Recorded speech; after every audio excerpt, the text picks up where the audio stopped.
बालक की ईमानदारी। एक छोटे से गांव में नंदू नाम का एक बालक अपने निर्धन माता पिता के साथ रहता था। एक दिन दो भाई अपनी फसल शहर से बेचकर ट्रैक्टर से अपने गांव आ रहे थे। फसल बेचकर जो पैसा मिला वह उन्होंने एक थैली में रख लिया। अचानक एक गड्ढा आ गया और ट्रैक्टर उछला और थैली नीचे गिर गई, जिससे दोनों भाई देख नहीं पाए और सीधे चले गए। बालक नंदू खेल कूद कर रात को अंधेरे में अपने घर जा रहा था। अचानक उसका पैर किसी वस्तु से टकरा गया। उसने देखा तो पता चला कि किसी की थैली है। जब नंदू ने थैली खोलकर देखा तो उसमें नोट भरे हुए थे। वह हैरान हो गया और सोचने लगा कि पता नहीं किसकी थैली होगी। उसने सोचा कि अगर वह थैली यहीं छोड़ गया तो कोई और इसे उठा ले जाएगा। वह मन ही मन सोचने लगा कि जिसकी यह थैली है उसे कितना दुख और कष्ट हो रहा होगा। हालांकि लड़का उम्र से छोटा था और निर्धन माँ बाप का था, लेकिन उसमें सूझबूझ काफ़ी अच्छी थी। वह थैली को उठाकर अपने घर ले आया। उसने थैली को झोपड़ी में छुपाकर रख दिया, फिर वापस आकर उसी रास्ते पर खड़ा हो गया। उसने सोचा कि कोई रोता हुआ आएगा तो पहचान बताने पर उसे थैली दे दूंगा। इधर थोड़ी देर बाद दोनों भाई घर पहुंचे तो ट्रैक्टर में थैली नहीं थी। दोनों भाई यह जान निराश होते हुए बहुत दुखी होने लगे। पूरे साल की कमाई थैली में भरी थी, किसी को मिला भी होगा तो बताएगा भी नहीं। शायद अभी वह किसी के हाथ न लगा हो। यह सोच दोनों भाई टॉर्च लेकर उसी रास्ते पर चले जा रहे थे। छोटा बालक नंदू उन्हें रास्ते में मिला। उसने उन दोनों से कुछ भी नहीं पूछा, लेकिन उसे शंका हुई कि शायद यह थैली इन्हीं की ही हो।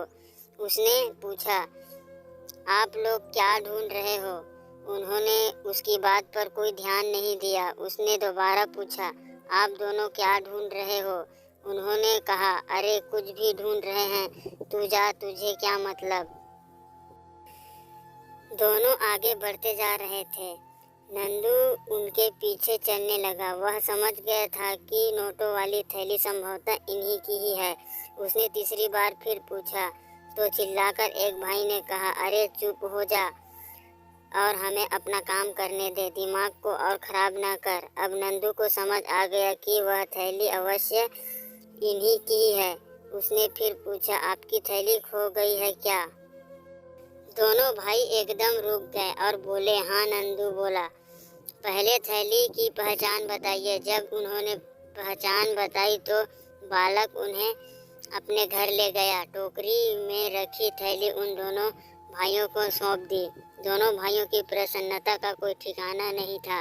नंदू की ईमानदारी पर दोनों बड़े हैरान थे। उन्होंने इनाम के तौर पर कुछ रुपए देने चाहे, पर नंदू ने मना कर दिया और बोला, यह तो मेरा कर्तव्य था।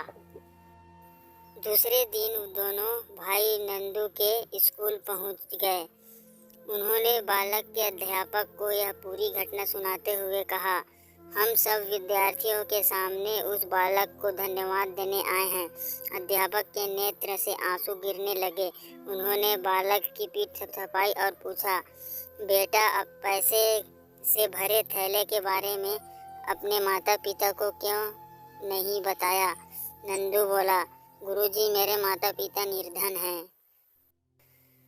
रुपयों को देखकर उनका मन बदल जाता तो हो सकता है रुपयों को देखकर उसे लौटाने नहीं देते और यह दोनों भाई बहुत निराश हो जाते। यह सोच मैंने उन्हें नहीं बताया। सभी ने नंदू की बड़ी प्रशंसा की। दोनों भाइयों ने उसे कहा, बेटा धन्यवाद, गरीब होकर भी तुमने ईमानदारी को नहीं छोड़ा।